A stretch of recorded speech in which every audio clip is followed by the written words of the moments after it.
En cada provincia argentina, Nacional. La radio pública.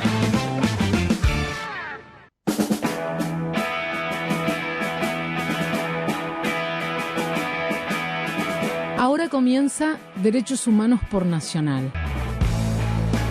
El espacio federal de los derechos humanos. Redona, Romano, Derechos Humanos. Derechos humanos por Nacional. La radio de todos, todas y todes.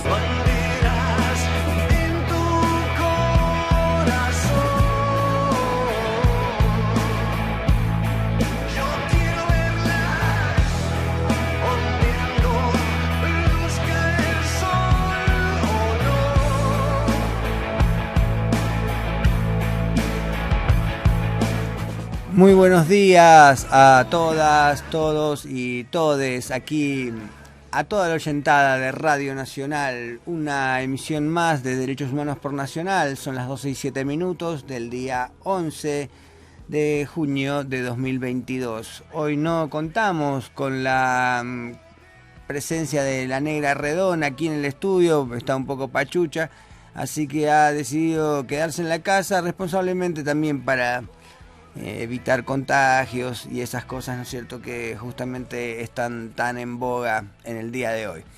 Pero bueno, tenemos una agenda muy cargada de temas acá con el Coti, no sabemos cómo vamos a hacer para meter todos estos temas, toda esta temática tan amplia que vamos a estar tratando aquí en Derechos Humanos por Nacional. Tenemos noticias del ámbito internacional, nacional y también noticias locales, todas referentes a la cuestión de los derechos humanos. Muy bien, les voy a contar un poquito de lo que vamos a estar tratando en el sumario de hoy. Básicamente vamos a estar tratando el discurso de Alberto Fernández en la 9ª Cumbre de las Américas. Bien, allí Alberto Fernández estuvo justamente dando un discurso firme y sincero acerca de cómo se están dando las cuestiones del poder y los manejos del poder en Latinoamérica, cuál fue el papel de la OEA en el golpe de Estado de Bolivia, entre otras cosas muy importantes que se dijeron ahí en la 9ª reunión de la Cumbre de las Américas. Y bueno, vamos a escuchar un poco el discurso de Fernández. También en el ámbito internacional, viniendo un poco más al sur, en Bolivia se produjeron acontecimientos importantes que tienen que ver con la Argentina, porque el embajador Basteiro es el embajador ante el Estado Plurinacional de Bolivia. Bueno, allí estuvo hablando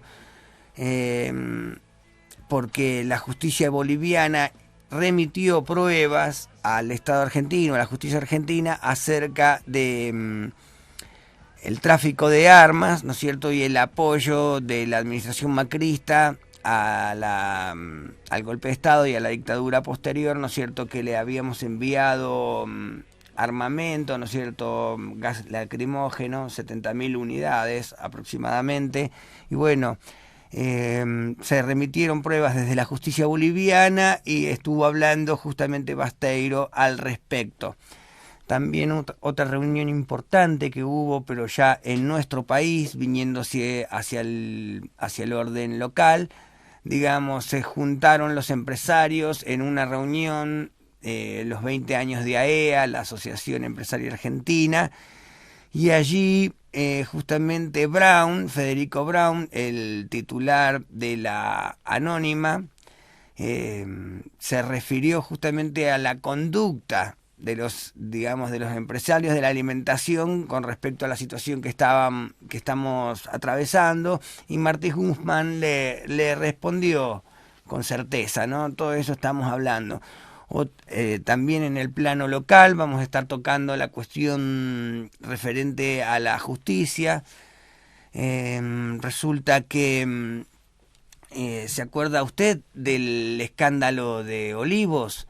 Que Macri se juntaba con los jueces y para decidir acerca de lo que tenían que juzgar en esos mismos días. Bueno, esa investigación que había hecho los periodistas Ali Jalab y Franco Mizrahi, pertenecientes al portal El Destape, bueno, resulta que se estaba tratando en la justicia y al final el juez dijo que lo que sí pasó no había pasado, ¿no? Bueno, también acá llegó Dieguito Arce, nuestro columnista ESI, y justamente estuviste sacudido, ¿no?, por las noticias que y se fuertes produjeron. repercusiones a lo largo y a lo ancho del país, porque la ministra de Educación de la ciudad de Buenos Aires determinó a partir de una resolución prohibir el uso del lenguaje inclusivo en las escuelas, no solamente en los textos, en las resoluciones, en los escritos oficiales,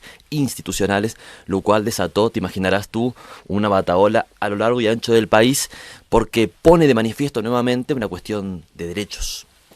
Justamente los derechos están en disputa, y esta circunstancia que me parece más política, ¿no es cierto?, que sin dudas, educativa. Sin dudas, que gramatical incluso. Claro, que tiene que ver con el lanzamiento de Larreta como candidato a presidente, ¿no? Sí, inclusive desde el conglomerado mediático le tiraba, en esa conferencia que yo estuve viendo, digamos, si uno la estudiaba bien, era una cantidad de centros que le tiraban directamente, ¿no es cierto?, para que él se luciera, ¿no es cierto?, y demás.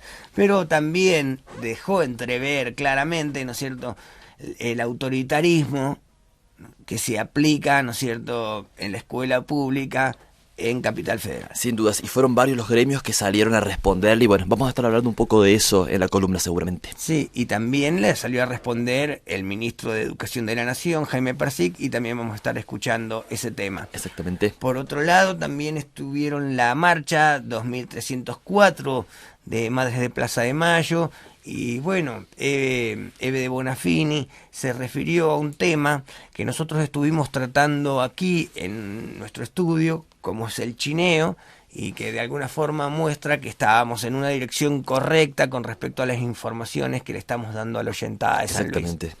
Bueno, y estamos esperando también la columna de educación. No sabemos cómo vamos a hacer para meter todos estos Todo temas, lo que tenemos. pero tenemos mucho desarrollo.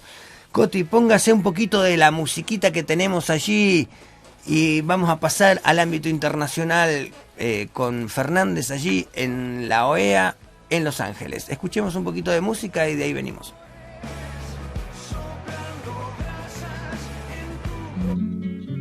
¿Qué culpa tiene el tomate que está tranquilo en la mata? ¿Qué culpa tiene el tomate que está tranquilo en la mata? Y viene un hijo de puta y lo mete en una lata y lo manda pa' Caracas. Y viene un hijo de puta y lo mete en una lata y lo manda pa' Caracas. Los señores de la mina han comprado una romana. Los señores de la mina han comprado una romana. Bueno, justamente se armó una polémica, ¿no?, en todo el país y en Latinoamérica acerca de la Cumbre de las Américas, porque muchos de los países los países representantes del socialismo, del vector socialista en América Latina, no fueron invitados, ¿no es cierto? Justamente con el fundamento de que son tiranías, resulta que Cuba, que hace 60 años que está aislado del continente, ¿no es cierto?, y Venezuela, Nicaragua, son los países, digamos, que no fueron invitados. Y Fernández, muchos países como México decidieron no ir, digamos, en apoyo de los países que no habían sido invitados. Y Fernández decidió ir, pero en el discurso que dio allí fue muy franco y muy certero, ¿no es cierto?, a la situación que estamos atravesando en Latinoamérica. Escuchemos un poquito al presidente de la Nación. Lamento que no hayamos podido estar presentes todos los que deberíamos estar en este ámbito tan propicio para el debate. Hoy me toca hablar en mi condición de presidente pro tempore de la CELAC. Somos la comunidad de estados latinoamericanos y del Caribe. Allí convivimos en la diversidad, y nos respetamos. Tenemos miradas distintas, pero compartimos preocupaciones semejantes en este presente tan complejo. Nos preocupa que América Latina y el Caribe hayan emergido de la pandemia como la región más endeudada del mundo en desarrollo. El peso promedio de la deuda externa supera el 77% del Producto Bruto Regional. Nos preocupa la informalidad laboral, que hoy supera el 50%. Nos duele esta suerte de lotería del nacimiento, que hace que quienes nacen en humildes pueblos de nuestra región vean reducir casi 15 años sus expectativas de vida respecto de quienes nacen en barrios más acomodados. ¿Por qué padecemos semejantes penurias si nuestra tierra nos ha dotado para producir alimentos y energía como a muy pocas regiones del mundo? La respuesta se encuentra en el orden global. El mundo central ha fijado reglas financieras evidentemente inequitativas. Unos pocos concentran el ingreso, mientras millones de seres humanos quedan atrapados en el pozo de la pobreza. Desde la periferia en la que nos colocan, la América Latina y el Caribe miran con dolor el padecimiento que sobrellevan pueblos hermanos.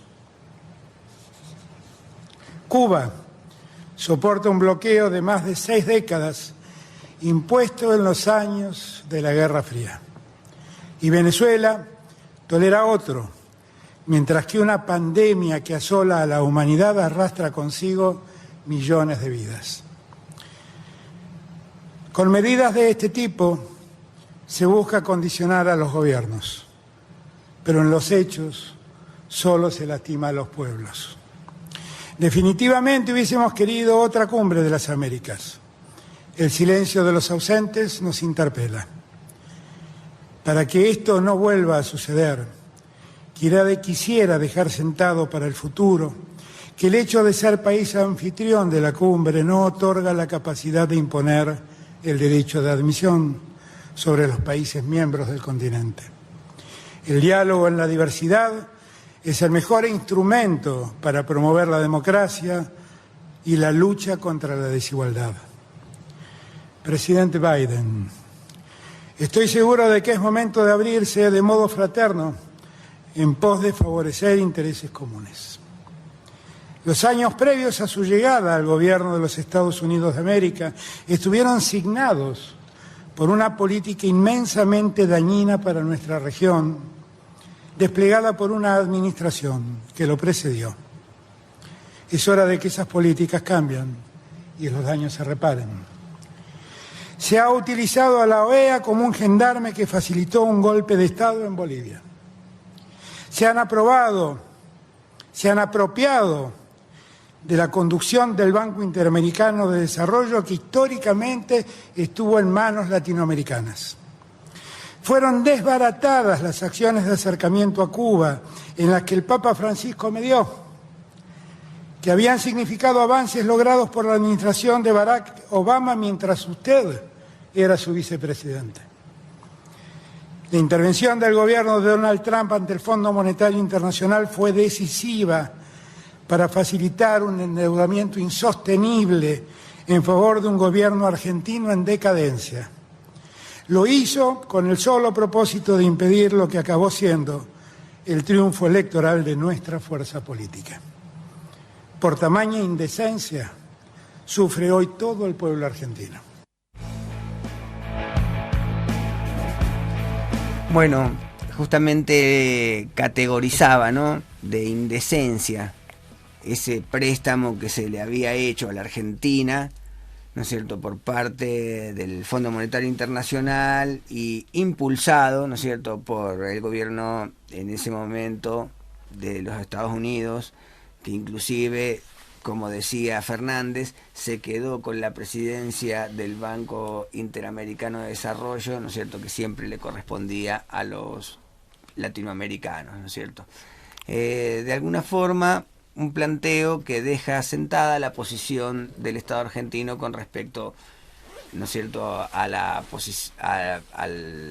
geopolítica mundial y latinoamericana. Hubiésemos querido otra cumbre, dijo el presidente, cuando se refería no solamente a cuestiones, como vos decís, de geopolítica, sino también de política interna, cuando habla de la renta y cuando habla de cuestiones que tienen que ver con, lo volvió a llamar ayer, una deuda insostenible, ¿no? Aparte de ilícita, insostenible. Sí, y los silencios nos interpelan, dice, ¿no es cierto?, hablando de los países que tendrían que haber estado allí, ¿no es cierto?, y no estuvieron, y que el Estado, digamos, anfitrión, no tiene derecho, digamos, a arrogarse a ver quién puede ir y quién no puede ir a la cumbre, ¿no? Sobre todo porque las cumbres son espacios de debate, ¿no, Romano? Sí, y no invitar o no hacer parte a ciertos países de alguna manera limita el debate o lleva a un tipo de debate que es el que de alguna manera los anfitriones quieren sostener, solamente ese. Y otra de las cosas que dijo es que la Organización de Estados Americanos, la OEA,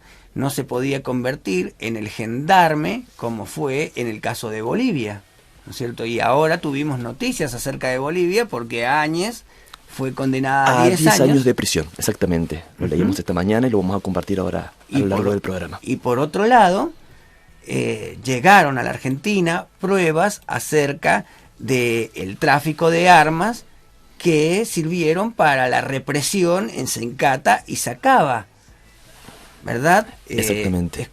Vamos a escuchar la palabra ahora de el embajador Ariel Basteiro en el Estado Plurinacional de Bolivia, quien habla sobre justamente las pruebas que llegaron a la Argentina, que remite la justicia boliviana, que complicarían a Macri, Bullrich y compañía, ¿no es cierto?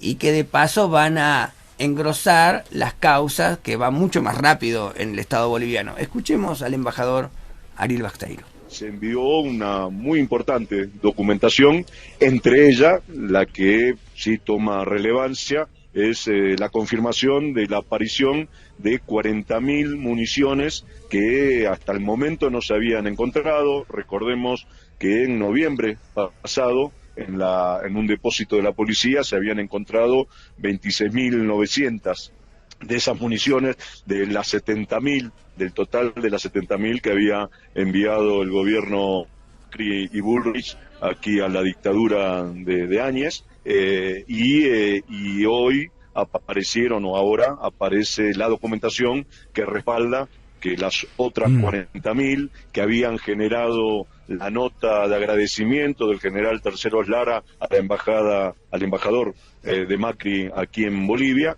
estaban distribuidas en diferentes cuarteles de la Fuerza Aérea Boliviana, así que está la prueba del delito completa, están casi las 70.000 municiones halladas. Y obviamente que ese argumento de que se habían usado para entrenar era una mentira absoluta que no tiene ni pie ni cabeza, porque primero no había lugar donde hacerlo, incluso se derivó que podrían haber estado practicando en la embajada o en la residencia, y obviamente ni la embajada ni la residencia tiene condiciones para practicar nada ni para entrenar nada, de nada, y obviamente que lo que queda demostrado que fue contrabando, porque en esa documentación que llega a la justicia argentina están las declaraciones de varios oficiales y suboficiales que dicen que esas municiones llegaron sin ningún tipo de documentación, que cuando pidieron a los agregados militares que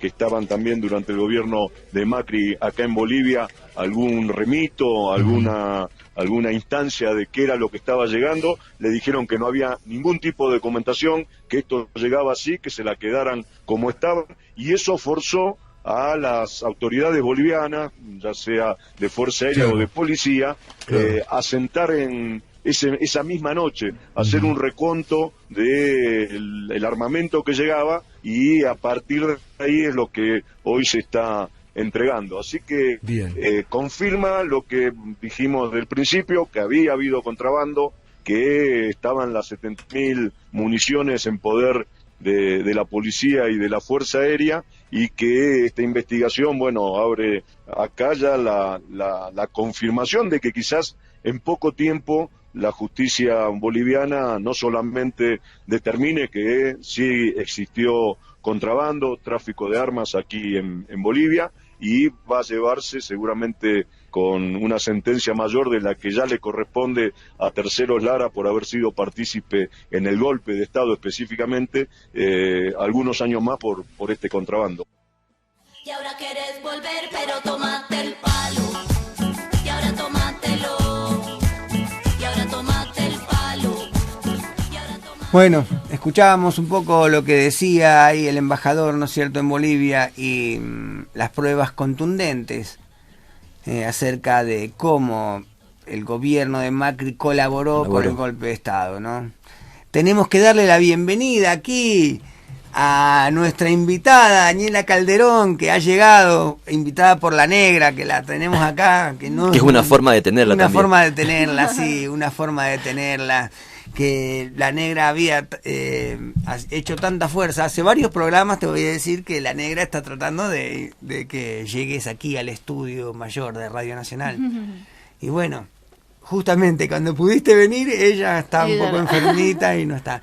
Pero bueno, estamos acá re orgullosos de tenerte acá y que, bueno, que puedas compartir con nosotros tu música, arte, sí. Tu arte. Bueno, muchas gracias. Sí, yo iba a La Negra, no escucho el alboroto, no se escucha el alboroto. Y era que no estaba, bueno, le mando un saludo ya que estamos. Y queda pendiente ahí la próxima para que hagamos alboroto juntos. Exacto. Sí, en realidad nosotros cuando nos enteramos de que podías venir con La Negra, digamos, le mandábamos, ¿no? Estábamos bien contentos así de anoticiarnos de tu llegada acá y que toda la oyentada pueda escucharte. Claro, sí, me mandaron ahí un audio. Muy contenta. Bueno, eso, muchas gracias por la invitación. Y bueno, ¿qué tenés para la oyentada? Contanos. Y no sé, yo solo acá con las canciones, si les parece les puedo saludar con una canción estilo que se llama Te Quiero, que está en mi disco. Tengo un disco que se llama Cuyana y nada más. Esa. Que lo pueden encontrar ahí en las redes y plataformas digitales, como Spotify, YouTube, bueno, todo eso. ¿Cuándo lo largaste? ¿Lo largaste hace poquito? ¿No? Ya tiene casi 2 años, porque salió justo en plena cuarentena, sí fue muy difícil en ese momento, porque quedó varado en Buenos Aires, o sea, el CD,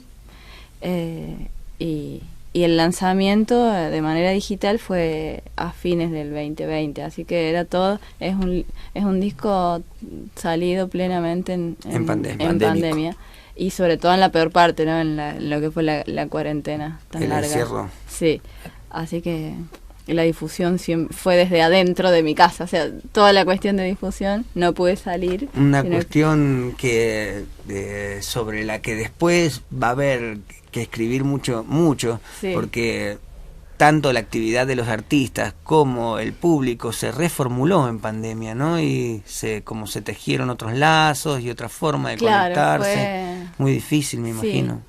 Yo creo que hubo como una cuestión ahí que afloró de lo que fue la comunicación entre artistas. Esto de hacer videos compartidos a distancia, algo que anteriormente no el tiempo quizás, o los tiempos de ir y venir, y era como más difícil encontrarnos y pararnos, digamos, porque por estas idas y venidas, era como que nos veíamos de paso. La cuarentena, la pandemia lo que permitió fue que entráramos en pausa, no quedaba otra. Claro, y artistas que quizás nunca se hubiesen encontrado en un mismo escenario, de pronto se encontraban haciendo estas participaciones, colaboraciones, ¿no? Sí, estas colaboraciones así de videos, grabaciones, de pronto con gente que capaz nos admirábamos mutuamente, pero nunca encontrábamos ese momento de estar frente a frente o de hacer algo juntos. Así que sucedió así. Bueno, y el disco también, difundirlo desde las 4 paredes, digamos, de casa. Y bueno, entonces esta canción es la primera canción que está en el disco, la número 1, porque es la primera canción que yo canté. Yo soy guitarrista y cantora, digo siempre ese orden porque yo empecé tocando la guitarra nada más, y mucho tiempo después empecé a cantar. Y la primera canción que canté en público, así con un público muy chiquito, entre casas, fue esta canción que se llama Te Quiero. que es una canción estilo del folclore cuyano, del cancionero folclore cuyano.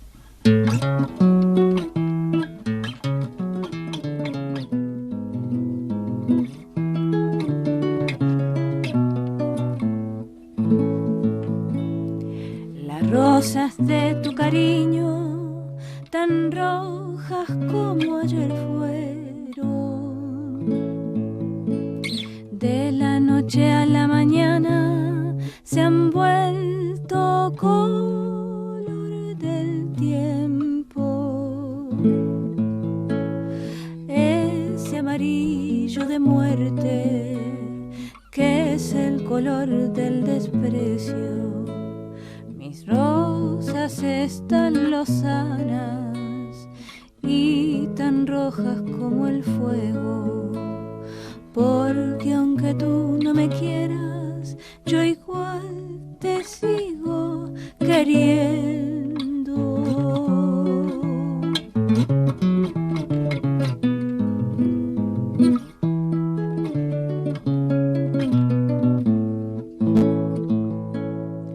Te quiero, dice la brisa, te quiero, dicen los vientos.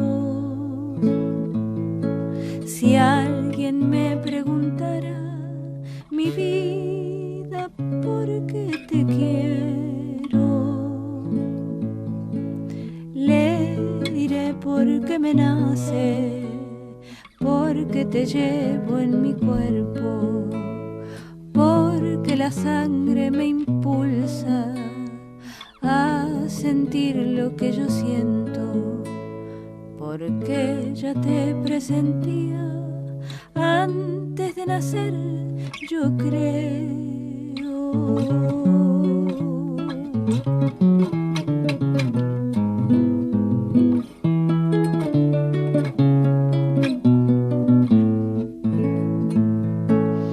Porque eres como un puñal que en el corazón lo tengo, que si lo quito me mata y si lo dejo me muero.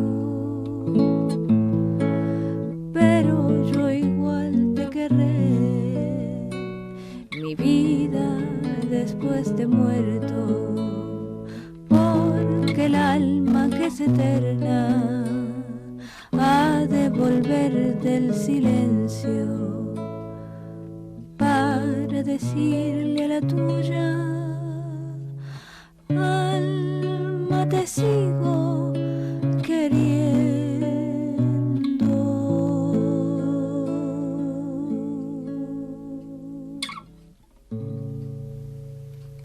¡Vamos! ¡Bravo! Muy bueno, che, muy bueno, muy bueno, muy bueno. Muy bueno, y también me gustaría que charláramos sobre esta cuestión de los artistas y tu femineidad en la cuestión del escenario. ¿Cómo se ve, no? ¿Se está cumpliendo con la cuota? No ha habido mucho tiempo porque se promulgó la ley de cupo en los escenarios, de cupo femenino, y en realidad es por más mujeres más mujeres y disidencias en los escenarios. Y bueno, justo esto sucedió a fines del 2019, que se promulgó la ley justo a fines del 2019. 2020 esperábamos que ya se vieran los primeros resultados en los festivales de verano, cosa que no sucedió porque alegaban, decían, no, pasa que ya estaban organizadas las grillas, entonces se excusaban con eso. Y bueno, y después se vino toda la pandemia, la cuarentena, entonces también fue una excusa tanto para festivales. Bueno, los festivales presenciales no se hicieron más, los virtuales algunos cumplían y otros no. Llega el 2021, otra vez los festivales de verano y eventos de verano que se empezaron a hacer presenciales, muchos no cumplían, ni siquiera los grandes festivales conocidos. El único que quizás dio el ejemplo sin tener que andar metiendo presión fue el Festival Nacional del Chamamé, que se hace en Corrientes. Ellos sin necesidad de estar presionando cumplieron con la ley, con el cupo. Y bueno, y para lo demás hay que andar así, pechando, chuceando, claro, como diríamos. No, porque de hecho, como podemos ver, que como se dio en el caso de Capital Federal, digamos, en cualquier momento los derechos van a caer, digamos, si no se lucha, si no se está, digamos, con el cuchillo entre los dientes, como dicen. Y ¿no? es muy loco eso, porque las leyes están, se promulgan, pareciera que como algo fácil, que sale fácil, que se aprueba, pero después la cuestión difícil es de que se cumplan, ¿no? Y que se hagan cumplir y que haya entes reguladores que estén a cargo de eso, o sea, todo pendientes de eso.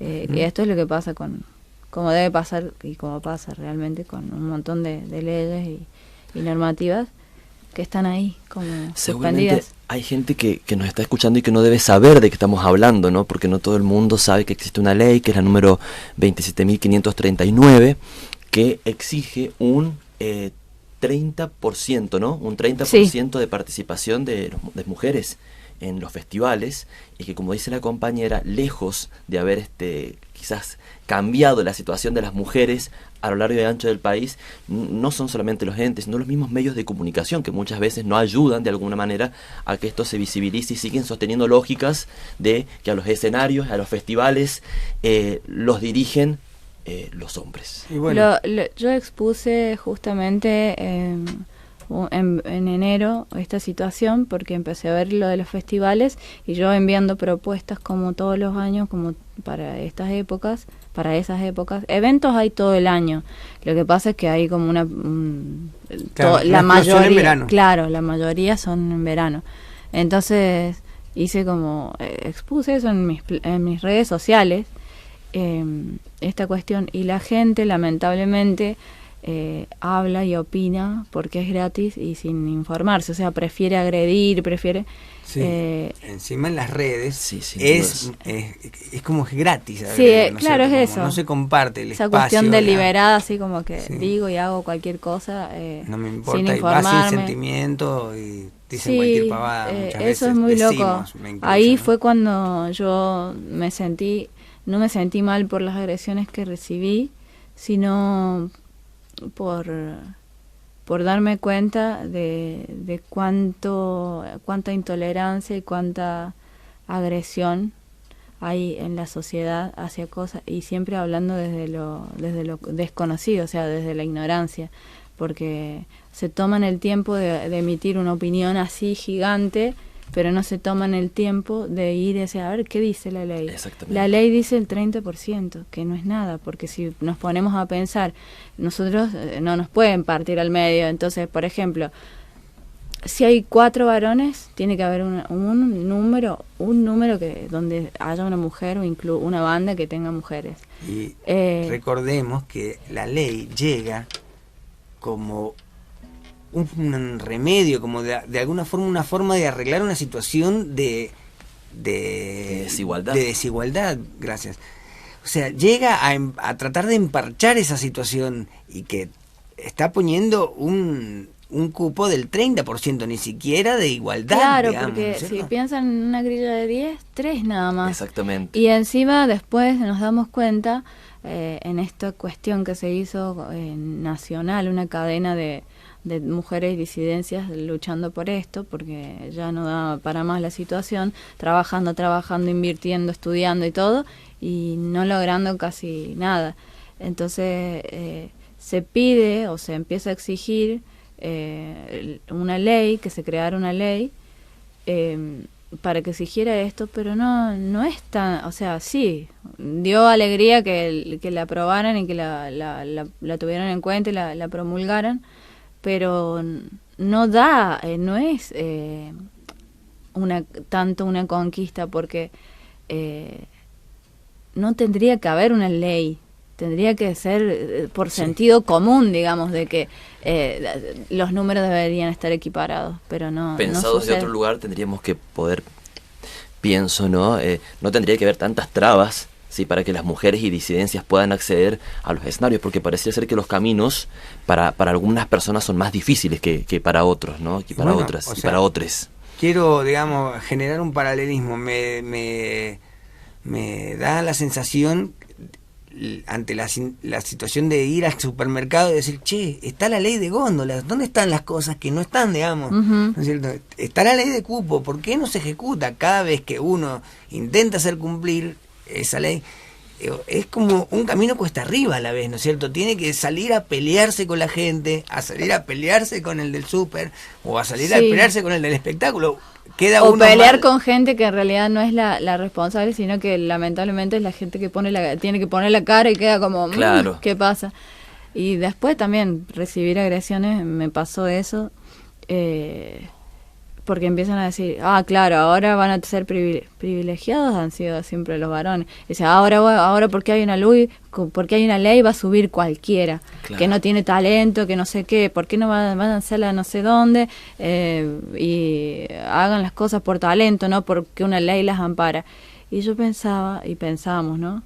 ¿Cuántos hay no solo que cantan feo o hacen cualquier cosa, sino que además son terribles personajes con terribles problemas y prontuarios. De prontuario, claro. Y sin embargo, están ahí, ni por talento, ni por buena gente. O sea, claro, siguen Daniela, estando. porque pareciera ser que la cuestión siempre va por la descalificación, ¿no es cierto? Es decir, bueno, la ley es una puerta para que entre al escenario, como vos decís, cualquier persona. Es la primera ley en el mundo, Romano. No sé si vos sabías que el primer país, en el mundo que tiene una ley que, como aparte dice la compañera, no termina de ser una conquista, porque un 30% en festivales pequeños o en grupos minoritarios sigue siendo un número muy bajito, claro, que ni siquiera termina de darle muchas veces visibilidad a todas las artistas. Y aparte no hay tampoco, como siempre está una parte y la otra. La parte es esto de que pareciera que es fácil proponer las leyes, que lleguen al Senado y todo, y que se aprueben. Y después la parte más difícil es como que queda en un cajón ahí olvidada y no se cumplen. O no hay una difusión. Esta temática me parece que va a ser tratada esta tarde allí en la asamblea que se va a realizar en Mercedes por el 35 Encuentro Plurinacional, ¿no es cierto? Exactamente. Yo le hago un trato, Calderón. Mire, usted tóquese algo que yo me voy a llamar a la vocera del 35 Encuentro y cuando usted termina, ahí volvemos y le preguntamos. ¿Le parece? Bueno, perfecto. Ahí está. Vamos a hacer una samba entonces. Esto es lo que...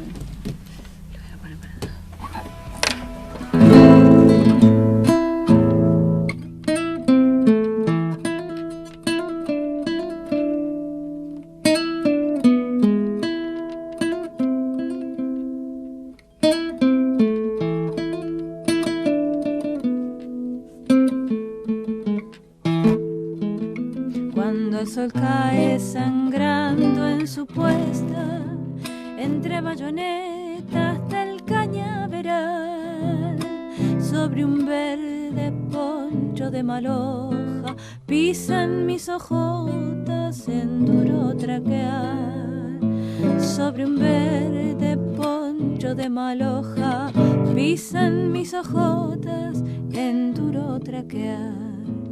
De nochecita junto a la boyuna, carreta cañera, me pongo a cantar y pensando en tu boca dulzona se me vuelve samba todo Tucumán.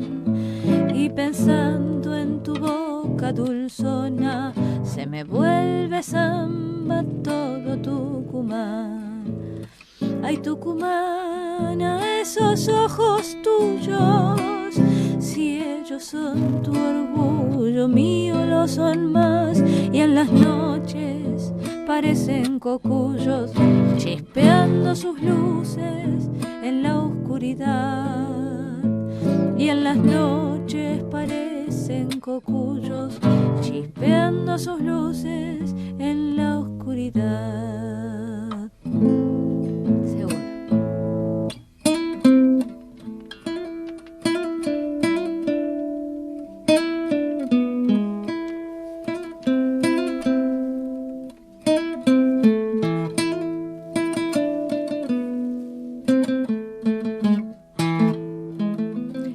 cada atado de caña rosada que estrechan mis brazos procurando atar.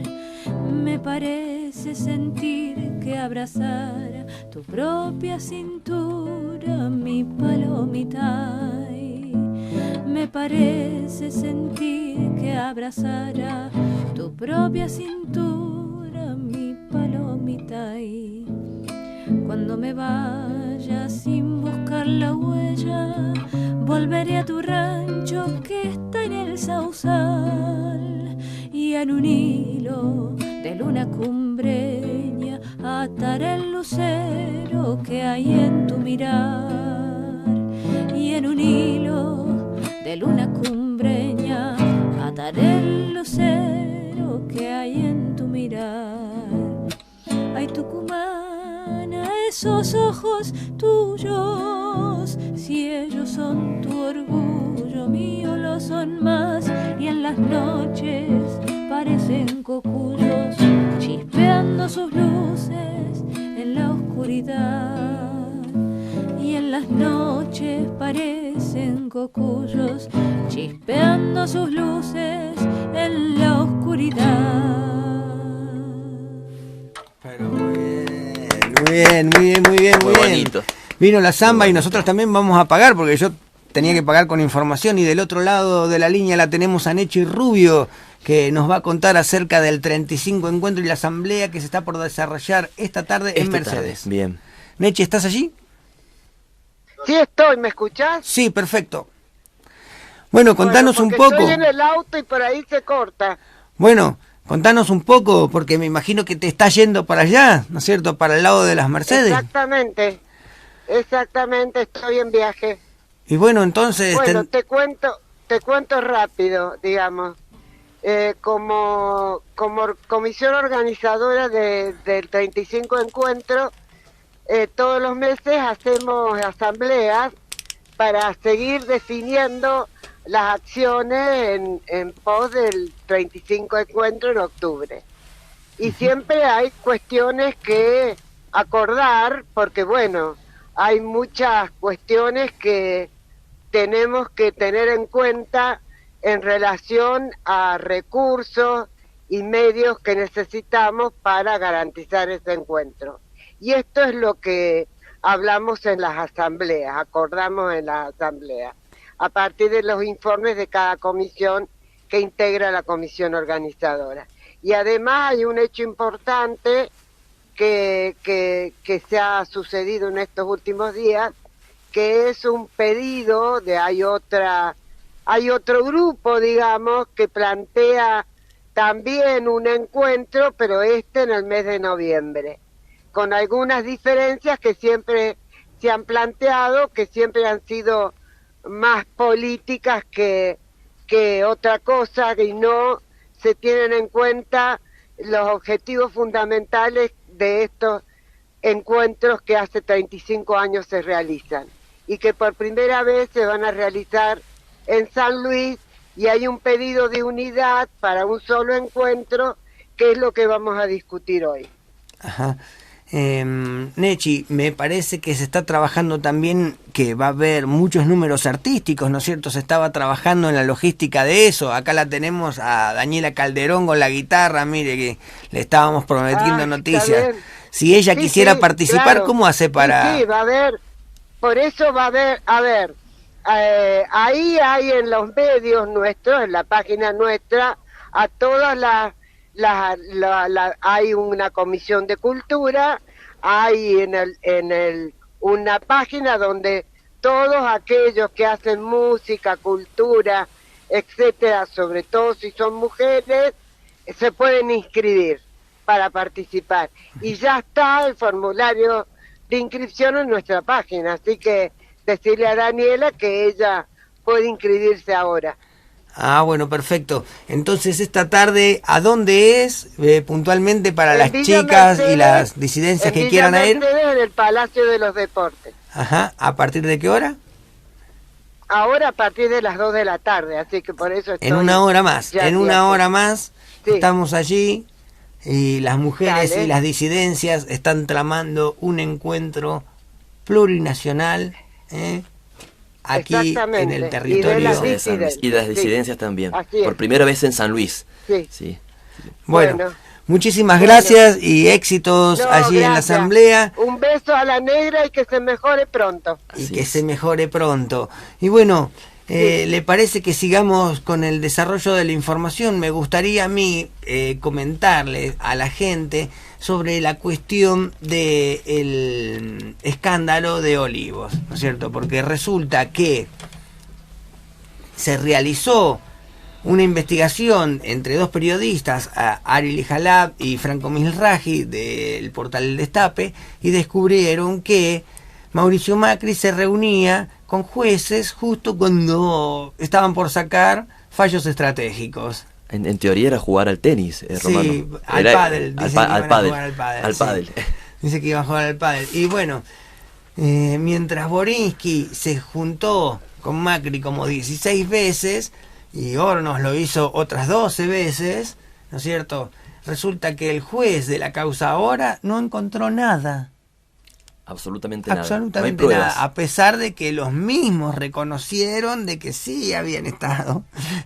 Tanto Hornos como Borinsky reconocieron en medios públicos, y el mismo Macri en TN reconoció las visitas. Sí. El juez Martínez Di Giorgi dice que no existieron. Se Así fumaron que las pruebas. claro, no hay incidencia de la política en la justicia, dice Martínez Di Giorgi. Escuchemos un poquito al periodista Ariel Jalab expresando su frustración al respecto. Es la decisión del juez Marcelo Martínez de Giorgi de sobreseer sin investigar a Mauricio Macri y a los miembros de la Cámara de Casación, Mariano Borinsky y Gustavo Hornos. ¿Qué estaba en juego en esa causa? Que Macri recibía en Olivos a dos miembros de la Cámara de Casación, que es la máxima instancia penal del país. Uno de ellos su presidente, Gustavo Hornos, y el otro Mariano Borinsky, actual vicepresidente de la Cámara de Casación, que tenían en sus manos todas las causas, o la enorme mayoría de las causas, que involucraban a Cristina, a Vudú y a exfuncionarios del kirchnerismo, o causas, por ejemplo, sensibles para el gobierno de Macri, como el caso de Santiago Maldonado. Casación es una tercera instancia, y es la que resuelve las causas no solo de Comodoro Pi, resuelve las causas de todo el país. Y es la que finalmente termina resolviendo y casi teniendo la última palabra en materia penal en los expedientes, por ejemplo, de lo que se llama corrupción. Y Macri fue muy hábil en esa Cámara, porque de los 13 miembros que tuvo la Cámara, ahora tiene 12 porque se jubiló una, Macri nombró a 5, y de los otros 8 que quedaban, otros 5 le responden directamente. Por lo tanto, solamente 3 jueces de la Cámara de Casación no son macristas. Y Macri tiene mayoría en todas las salas de la Cámara de Casación. Lo que hicieron durante el gobierno de Macri es que manipularon la conformación de las salas para que todas las causas sensibles le cayeran a Gustavo Hornos, que era el presidente, y a Mariano Borinsky. Y estos muchachos, mientras se definían causas como el memorándum de entendimiento con Irán, o sea, la denuncia de Nisman, la causa dólar futuro, la que la Nata le puso el título de la ruta del dinero acá, la causa vialidad que hoy está en juicio y se caga a pedazos a cada audiencia, el caso Chicone contra Amado Vudú, la investigación sobre la desaparición forzada seguida de muerte de Santiago Maldonado. Todas esas causas las resolvieron Gustavo Hornos y Mariano Borinsky. Y nosotros nos tomamos el trabajo que no se tomó el juez, Marcelo Martínez de Giorgi, de revisar las 7.000 planillas de acceso a la Quinta de Olivos y encontrar cada una de las veces que ingresó Mariano Llorens, que fueron 16 por lo menos, y cada una de las veces que ingresó Gustavo Hornos, que fueron 2 a Olivos y otras 6 a la Casa Rosada, y cruzar eso con los fallos. Y es coincidencia total.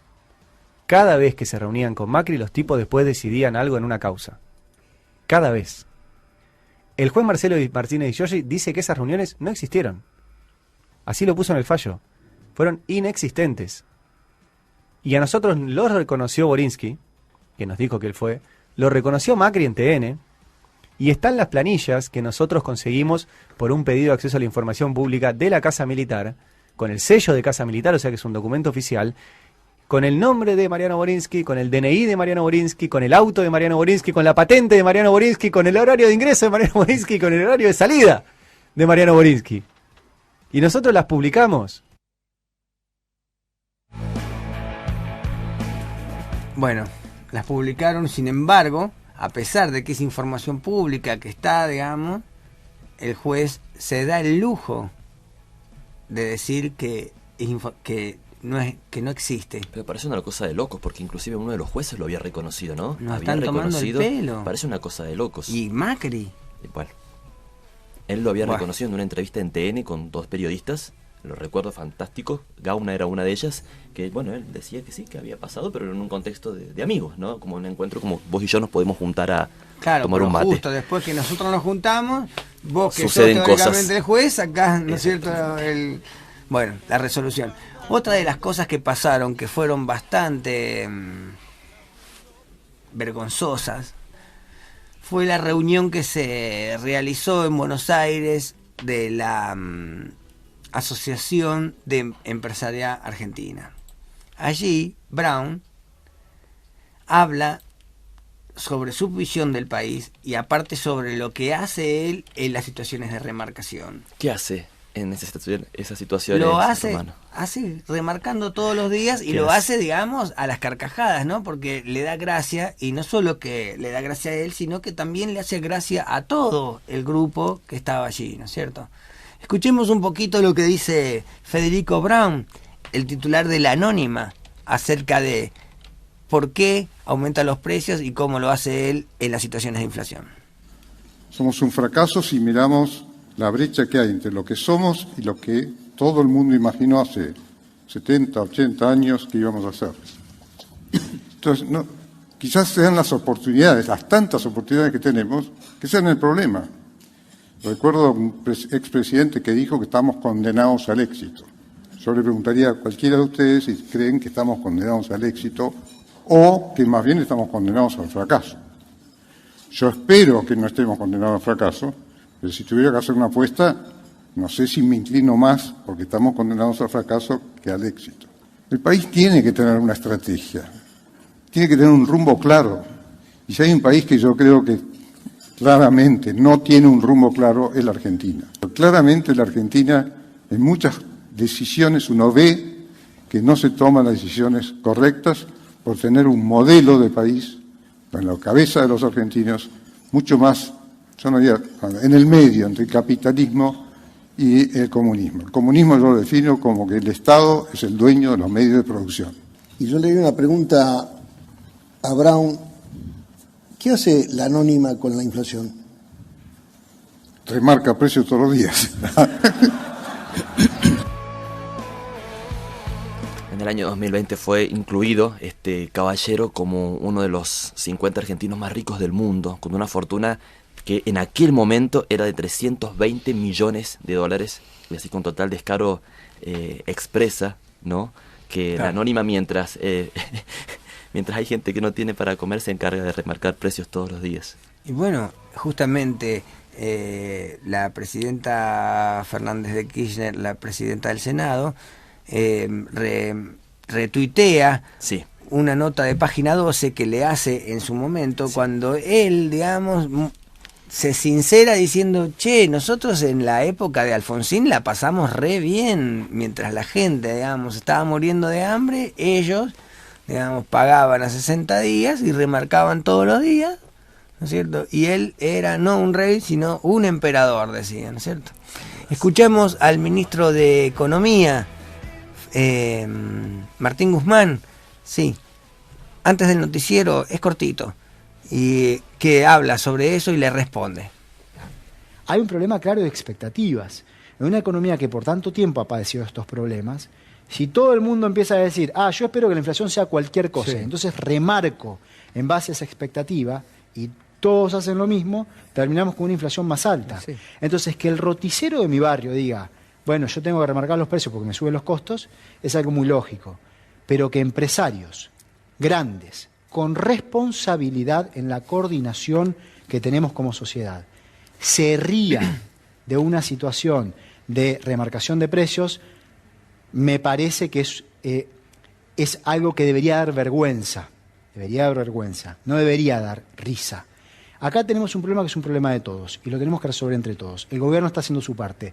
Nosotros lo que esperamos es que haya una responsabilidad también por parte de toda la dirigencia empresarial para que podamos tener una calma en las expectativas y vayamos rompiendo el problema de la inercia inflacionaria en la Argentina. Bueno, debería darles vergüenza, dice Guzmán, porque en realidad, digamos, no son roticeros, sino que son los dirigentes de la Asociación Empresarial Argentina los que están remarcando todos los días y les causa gracia. Pero no les da vergüenza. Vamos al noticiero nacional y enseguida volvemos con más derechos humanos por la radio pública. Estás escuchando Derechos Humanos por Nacional. La radio pública, la radio de todos, todas y todes.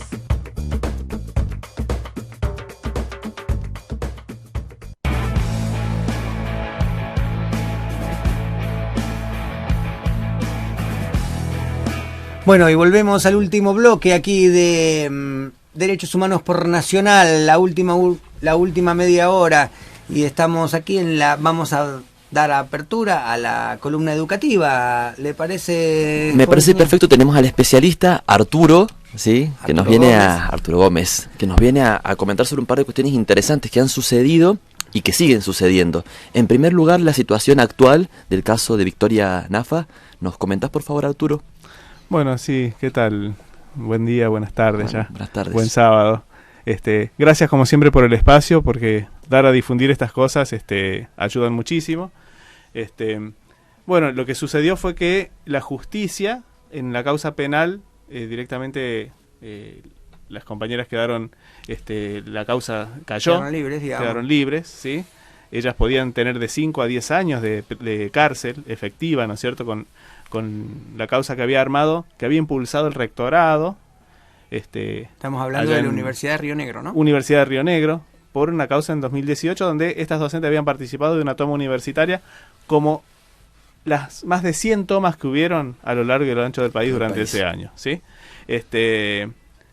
Recordemos que las compañeras fueron sacadas por Gendarmería a pedido del rectorado, ¿sí? Fueron sacadas por Gendarmería, y el rectorado impulsó también la exoneración, o sea, la expulsión de estas compañeras y de los estudiantes que estaban participando de la toma universitaria. Esto siguió también un cauce administrativo que esta semana, hace 2 días, sentó las bases de continuar con la exoneración, ¿sí? Estas compañeras hoy no pueden volver a trabajar en el ámbito público de por vida, ¿sí? A partir de la causa que armó el rector del Bello y su séquito allá en la Universidad de Río Negro. Recuerden que esta exoneración se produce por haber sacado a docentes y estudiantes de una protesta en una universidad pública. Sí, totalmente. Digamos, entró la Gendarmería y lo sacó a punta de pistola a docentes y estudiantes. En plena madrugada. En plena madrugada, todo lo que eso implica noche, también, ¿no? Sí, digamos con amedrentamiento, con golpes, con una violencia impresionante. Y esa violencia fue lo último que esas docentes y esos estudiantes vieron de la Universidad de Río Negro. Totalmente. Entonces, lo que nos queda es nacionalizar la protesta, ¿no es cierto?, que estas compañeras docentes vuelvan a su trabajo, que la exoneración se quede cajoneada, ¿sí? Y que los responsables políticos de esta criminalización de la protesta paguen sus consecuencias, ¿no es cierto?, porque la universidad pública se construyó gracias a la lucha de docentes y estudiantes durante toda su historia. Todos decimos, sí, la reforma del 18, pero la reforma del 18 no fue un panfleto, no fue una discusión de café. Tomaron los edificios los compañeros y se hicieron cargo de las universidades públicas. Sucedió también en distintas épocas de la Argentina. Hemos frenado la privatización y el arancelamiento de las universidades públicas argentinas gracias a la movilización de docentes y de estudiantes. Y bueno, y esto claramente el rector y el gobierno el Estado, ¿no es cierto?, criminaliza la protesta, y en este sentido hay que criticarla, hay que repudiarla y vamos a exigir, ¿no es cierto?, que las compañeras vuelvan a su trabajo. Y la injusticia se ha cumplido, porque por más de que en el ámbito judicial los trabajadores han sido dejados liberados de culpa y cargo, ¿no es cierto?, la exoneración ha continuado, digamos, y se cumplió. Estas personas no pueden ir a trabajar más, y a los estudiantes sí le dijeron después de 4 años, che, podés venir a cursar, digamos. Claro, podés seguir cursando después de 4 años también. Una burla, claramente. Recordemos por eso que la una responsabilidad carrera universitaria son 4 años tiene aproximadamente, o 5 años, ¿no? O sea, exactamente. Y de pronto todo lo que implica, ¿no? El quedarse sin laburo, de pronto el lunes no puedo ir a trabajar, y con qué vivo. Nos comentaba cuando relataba esta situación que había tenido que volver a otro trabajo, que quizás lo dijo, no es lo que más me gusta, porque a mí lo que a mí me gusta vivir es de la docencia, y hoy no puedo ir a la universidad, no puedo trabajar, no puedo cobrar mi sueldo como docente por esto. Ni siquiera puedo ir a dar clase en el secundario, ni en el primario, ni en ningún lado, porque en realidad la exoneraron. Significa, digamos, que no puede dar cargos, que no puede participar de cargos públicos a lo largo de su vida. Sí, es el máximo castigo que puede tener un trabajador o una trabajadora docente, ¿sí? En su ámbito de trabajo. Ser expulsado y no poder volver a trabajar en el ámbito público, ¿sí? Y esto tiene que ver en el contexto de que en el 2018 se estaba una lucha salarial muy fuerte, ¿no es cierto?, de la docencia universitaria, y que en el 2018 también se movilizaron ciertos sectores burocráticos para cerrar esa lucha, ¿sí?, y firmar un acuerdo que fue totalmente a la baja, que implicó una pérdida salarial para el conjunto de la docencia, ¿sí? Si bien hubo una gran lucha fuerte, la tradición hizo que tuviéramos, ¿no es cierto?, un recorte salarial bastante fuerte también durante ese año. En este marco, la semana pasada se estuvieron discutiendo paritarias y hubo un paro universitario. Contanos un poco. Sí, así es. Nosotros venimos, o sea, la Federación CONADU Histórica y particularmente ADU San Luis, viene hace ya varias semanas de protestas. Se realizaron paros, primero de 24 horas, después de 48 horas. Esta semana hubo una nueva jornada de 48 horas de paro. Y el gobierno nacional tuvimos varias reuniones en las cuales no llevó ninguna oferta, y en la última reunión tampoco llevó una oferta de aumento salarial, simplemente llevó una oferta de adelantamiento de cuotas, ¿sí?, que implican un recorte en nuestros salarios, un nuevo recorte en el salario de la docencia universitaria, que para dar un número, el valor del cargo testigo del docente universitario, un docente que recién se inicia, tiene un básico de 40.000 pesos, ¿sí? Necesita cobrar una garantía salarial para alcanzar el salario mínimo vital y móvil y no ser pobre. Entonces, estamos hablando de un vaciamiento que está habiendo en la universidad pública. No solamente luchamos por nuestros salarios porque no nos alcanzan, sino porque no conviene trabajar en la universidad. Y a la vez, ¿sí?, eso ocasiona el vaciamiento de cerebros, ¿no es cierto? Porque totalmente. Una persona, digamos, que tiene un título universitario prefiere irse afuera del país, ¿no es cierto?, a morirse de hambre acá. Sí, o dar clases en una escuela privada antes de estar, digamos, en la universidad pública. Y la situación también se da porque no es solamente el gobierno nacional que sigue estas directivas, ¿no es cierto?, del Banco Mundial, que apuntan hacia una privatización de lo público y de las universidades nacionales, porque son ellos quienes ponen la plata para financiar las universidades públicas, sino también tiene que ver con la complicidad de ciertas conducciones de algunas federaciones universitarias, que lejos de estar apoyando la lucha y la protesta docente, están esperando a ver cuál es el guiño del gobierno, el que sea, porque a todos los gobiernos le firman, y con todos los gobiernos cierran. Al mejor estilo, ¿sí?, gordos de la CGT, digamos. Al mejor estilo gordos de la CGT. Algunos son gorditos de la CGT, como el caso de FEDUN, que es un sindicato que es de la CGT, que en su comunicado, muy graciosamente, hasta burlándose de la docencia, dijo que el aumento de este año iba a ser del 70%, pronosticando lo que va a pasar cuando estaba firmando un acuerdo por el 40%, digamos. O sea, se estaba burlando del conjunto de docentes, diciendo, vamos a firmar el lunes próximo la paritaria. Otro sindicato, CONADU, digamos, ese sindicato con 14 votos, o sea, de 14 universidades, de las más de 50, aprobaron también firmar el acuerdo el día de ayer, en un plenario que, lejos de ser democrático, contó con la presencia de la mitad de las asociaciones federadas en ese sindicato, y les alcanzó para aprobar, ¿no es cierto?, antes de la realización de asambleas y consultas a la base, aprobar. Ya habían dicho que sí. Claro, están consultando y están llamando a asambleas hasta el lunes en algunas asociaciones de esa federación y se negaron a pasar un cuarto intermedio y votaron ya porque le daban los números para aprobar por cercanía con algún sector del gobierno. Muy democrático. Muy democrático, ¿sí? En nuestra Federación Conado Histórica estamos todavía realizando asambleas. Seguramente vamos a ir hacia un rechazo el día lunes en un congreso de nuestra federación sobre esta situación. Pero también no hay que dejar pasar a estas conducciones, ¿no es cierto?, que lejos de estar del lado de la docencia, prefieren estar cobrando aquello que inventó Menem, que se llama cuota solidaria. ¿Sabes lo que es la cuota solidaria? Cuando vos haces un arreglo salarial, el 1% de la masa salarial acordada va para el sindicato que firma. Por eso estamos hablando de mucha plata, ¿sí? Por eso, digamos que los muchachos quieren hacer caja. Es que los muchachos quieren hacer caja y porque tienen negocios que mantener, ¿sí? Y hay que decirlo.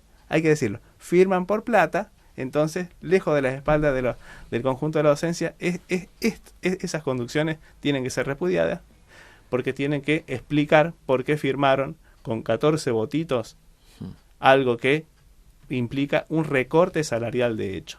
Porque tener un 41% de aumento cuando la inflación de este año va a superar el 70%, la verdad que es una tomada de pelo.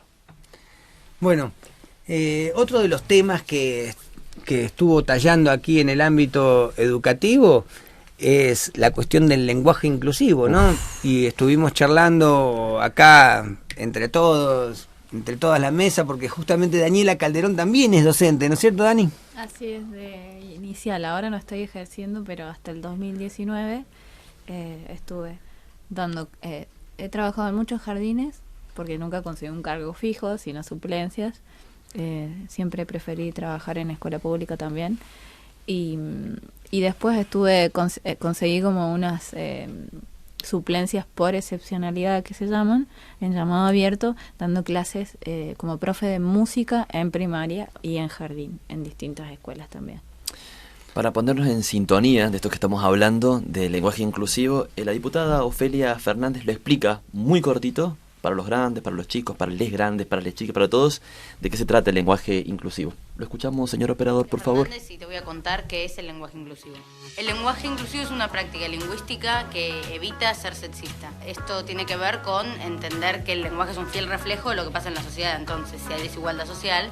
¿Qué pasa? Esto se ve en el lenguaje. ¿Y cómo empezó? Cuando empezó a usarse el lenguaje inclusivo se pensó con una arroba o con una X. Por ejemplo, unx, otrx... Se complica un poquito. Bueno, sí, justamente como es difícil de pronunciar, primero se pensó en decir ambos géneros y ahora finalmente se habla con como los y las y ahora les.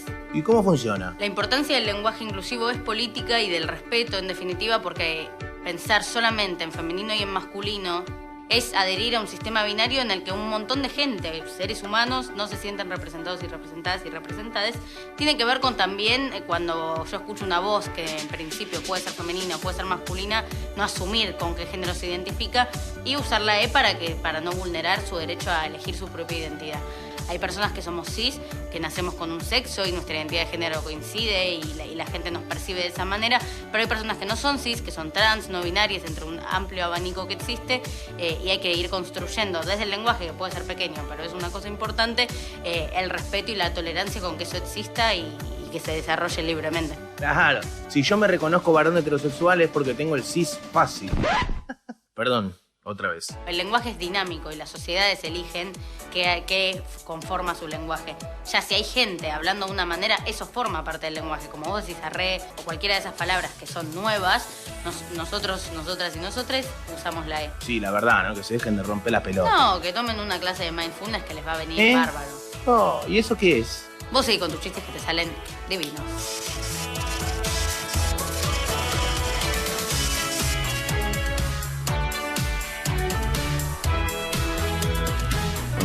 Como dice la canción, una palabra no dice nada y al mismo tiempo lo dice todo.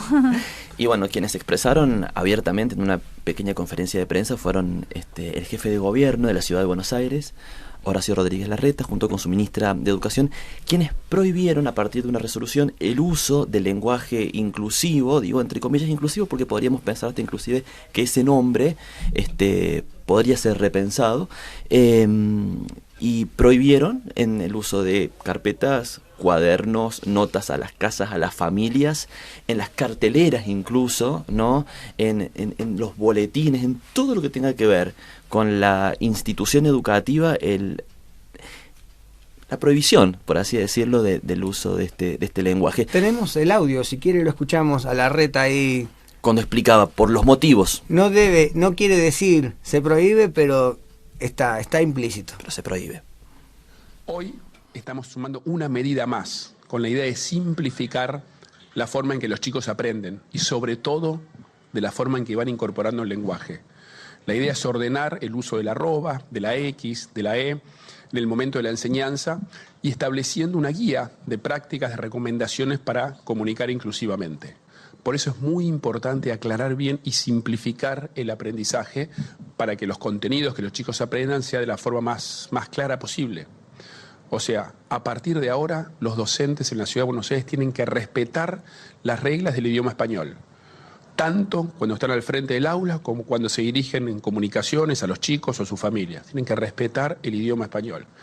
Esto mismo ya se hizo en Uruguay, en Francia, en algunos otros países, y en base a la experiencia y los resultados de las evaluaciones, es que estamos convencidos que los chicos, para promover el aprendizaje a leer y escribir, tienen que dominar las normas del idioma español tal cual es. Después está en la decisión de cada uno a lo largo de su vida cómo adaptan eso y el uso que quieren darle. Pero en la escuela hay que respetar el idioma español. Una palabra no dice nada y al mismo tiempo lo esconde todo, igual que el viento que esconde el agua, como las flores que esconden el lodo. Bueno, te lo voy a pasar en limpio, Romano, ¿sí? No se puede usar, porque ha quedado expreso en la resolución, ni en las carpetas, ni en los carteles, ni en nada, pero sí tenemos que adherir a una guía, ¿no? Que es una guía de recomendación de las buenas prácticas, pareciera ser, de cómo tenemos que hablar. Así, sencillamente, no podemos hablar de esta manera, tenemos que hablar de esta manera, haciendo uso del todos, como una única forma, pareciera ser, aprobada por la RAE. Sí me llama la atención que la RAE también tiene incumbencia en Francia. Esa sí. No... Muy buena lectura esa está... Pero bueno, acá tenemos gente en la mesa que tiene experiencia, digamos, con la docencia mucha y con el lenguaje de alguna manera en diferentes niveles del sistema educativo. Arturo, ¿se usa en la universidad? ¿No se usa? ¿Te gusta usarlo? ¿No? ¿Qué pasa con los estudiantes, las estudiantes, les estudiantes? A ver, hay dos o tres cuestiones que me llaman mucho la atención. Primero, que cuando hablamos de prohibición de palabras, me hace acordar a dos momentos, pero se me vinieron a la cabeza dos momentos. Uno, el golpe del 55. Claro. ¿Sí? Y otro, el golpe del 76. Como momentos en los cuales se prohibieron palabras. No, prohibir palabras. Y eso generó resistencia a partir de las palabras. Sí. Bueno, entonces, yo soy optimista. La resistencia existe, por eso lo estamos discutiendo. Después... el avanzar sobre la libertad de cátedra es terrible. Si hay algo que tenemos en la docencia de la Argentina es respetar a rajatabla la libertad de cátedra. O sea, Larreta me va a decir cómo tengo que hablar, cómo tengo que expresarme, qué tengo que decir frente a una clase. Me gustaría ponerlo frente a alumnos o alumnas o alumnes a enseñar a ese señor. No creo que pueda hacerlo. Luego lo de nombrar a Francia es genial, es genial. Es genial. Porque muestra el paradigma argentino, digamos, del 1800, ¿no? Cómo mirábamos a Francia y a Inglaterra, ¿no es cierto?, con admiración. Sí, y además la otra cuestión es, digamos, el lenguaje, la cultura es una construcción dinámica, es una construcción que va desde afuera de la escuela e irrumpe sobre las escuelas. No, y que ya está haciendo aparte. Claro, digamos, no podemos pararlo por decreto. Larreta, no vas a poder pararlo.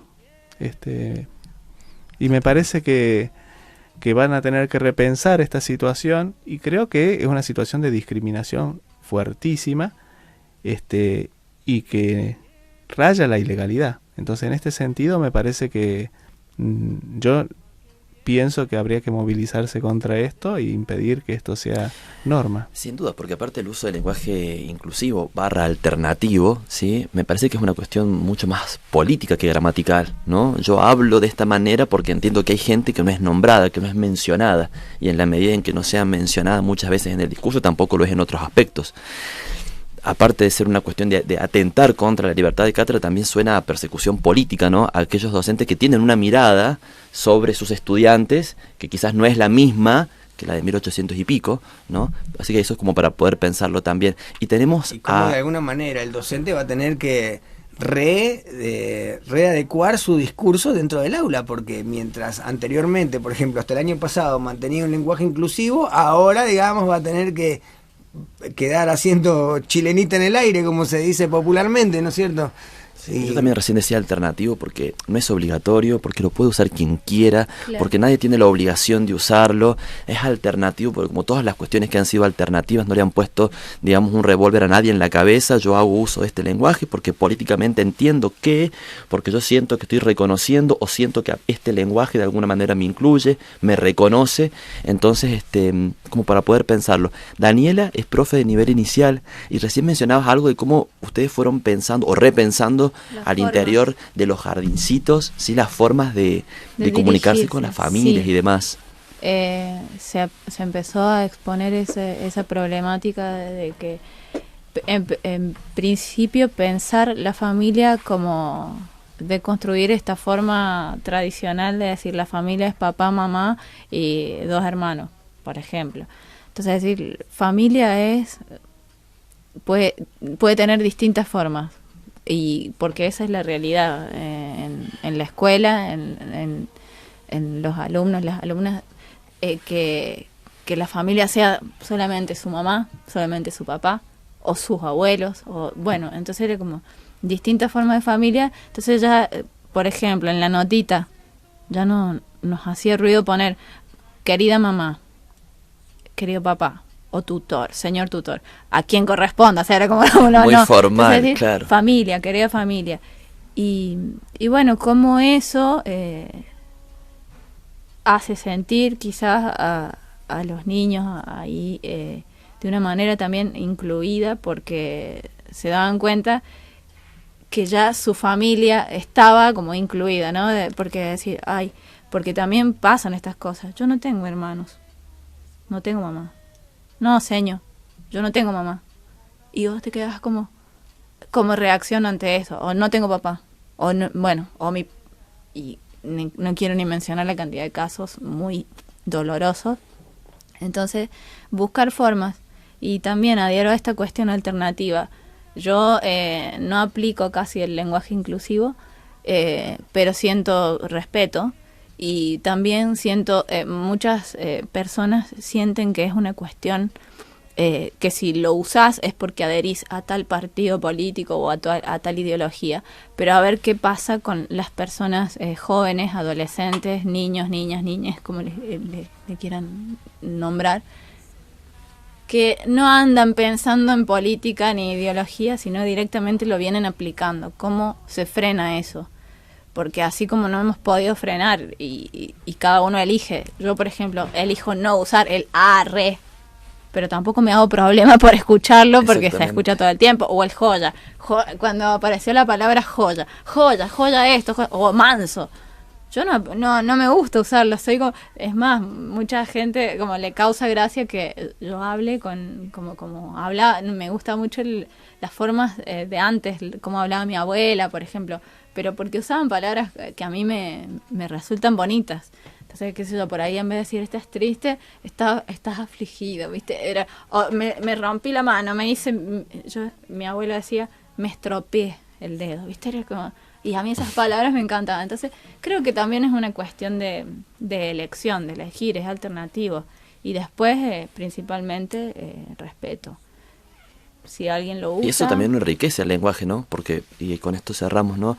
La propuesta, por lo menos de Larreta, para mí, lo único que hace es empobrecer. Él usa la palabra simplificar. Vamos a sacar esto porque vamos a simplificar para que todos los chicos, porque así lo dijo, puedan aprender. En vez de simplificar es una cosa, y para eso está la didáctica, para eso hay un montón de herramientas en el medio para poder enseñar, ¿sí? Pero empobrecer el lenguaje es otra, Claro, son cosas distintas. Y aparte que, guarda, que está bien, presentemos lo simple, pero muchas veces la demasiada simplificación termina, digamos, errando en el concepto final, ¿no es cierto? Porque lo hacemos tan simple que no termina describiendo la realidad tal como es. Sí, hay otra cuestión que Larreta también en este año ha criminalizado docentes que salieron a protestar contra la modificación del estatuto docente en Cava. Entonces, en ese sentido también desviar el eje de discusión de lo que está sucediendo con la docencia de Cava, me parece que es un poco lo que está haciendo, buscando algún sector que lo apoye en estas movidas para olvidarse de que faltan bancos, faltan condiciones de trabajo, los sueldos no alcanzan, etcétera, etcétera, etcétera. Bueno, cerramos, ya nos estamos cerrando. Me parece que tenemos un poquito de musiquita, Calderón, como para irnos, ¿le parece? Antes de cerrar, me gustaría que Daniela pueda mencionar sus redes sociales, Sí. ¿dónde la podemos encontrar? Bueno, Daniela Calderón, así, con nombre y apellido, en Facebook, en la página también, fanpage de Facebook, en Instagram y en las plataformas digitales, que es donde están la música, mi música, mi disco y algunos otros lanzamientos, como Daniela Calderón también. Muy bien, ya saben entonces. Bueno, muchísimas gracias. Voy a hacer una tonada que es de un autor y compositor muy joven, mendocino, que se llama Nahuel Jofre. Esta tonada se llama La Flor de la Montaña. Y se la dedicamos a la negra, que debe estar allá escuchando. Sí, ahí le vamos a... Se va a llevar ahí la sorpresa.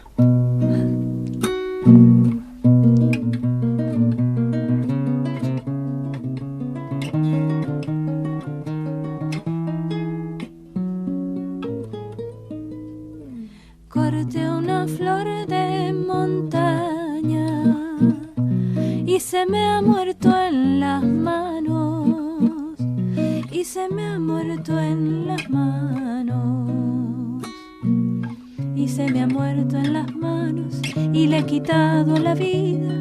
Dejé a cerro sin el verde de sus hojas chiquititas. Dejé al cerro sin el verde de sus hojas chiquititas.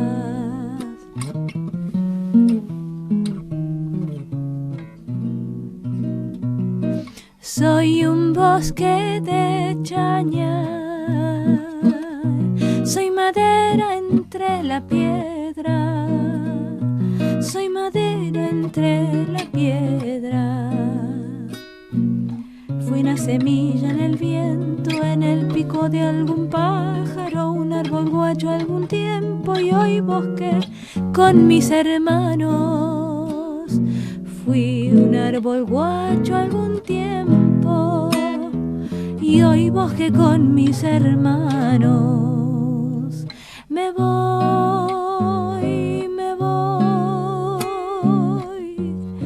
a la montaña más alta, me voy a buscar el sol que la otra tarde del cerro me robó.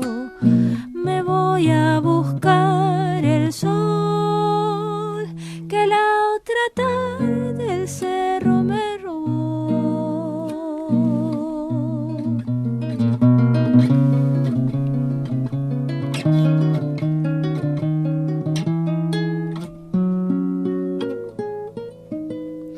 Comadre negra que viva, tenga usted mucha paciencia, tenga usted mucha paciencia. Haga como el algarrobo, tome el agua de la tierra, o haga como hace el arroyo que hace cantar a las piedras, o haga como hace el arroyo que baja cantando en las piedras. Me voy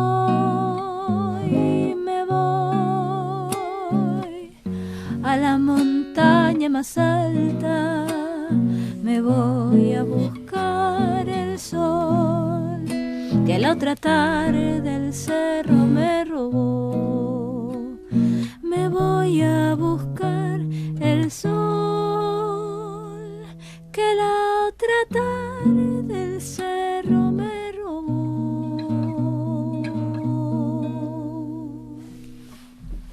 Muy bien, bravo. Bonito.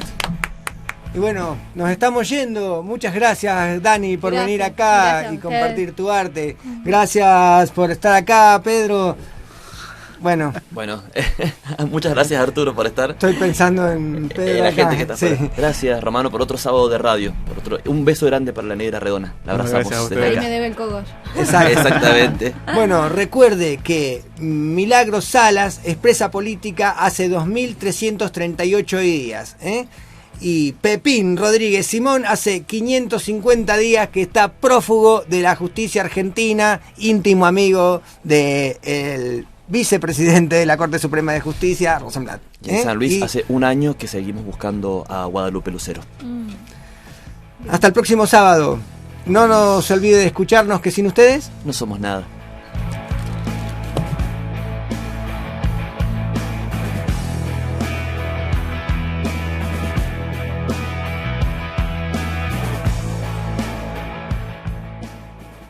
En el 96.7 de FM estamos